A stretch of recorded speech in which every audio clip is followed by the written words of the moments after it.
PDP COVID-19 asal Oku Selatan, Sumatera Selatan, berusia 63 tahun meninggal dunia di Rumah Sakit Antonio Baturaja setelah menjalani perawatan di ruang khusus selama 7 hari.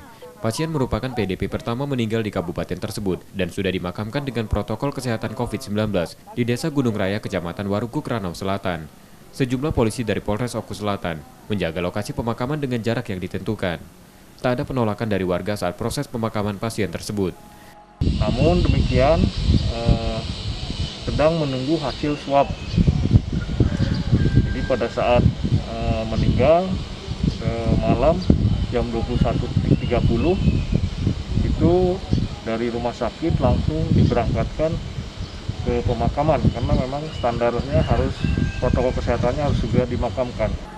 Pasien yang meninggal tersebut hasil rapid testnya positif, namun hingga meninggalnya tes swab pasien belum diketahui. Setia Budi, Kompas TV, Ogan Komunik Ulu Selatan, Sumatera Selatan.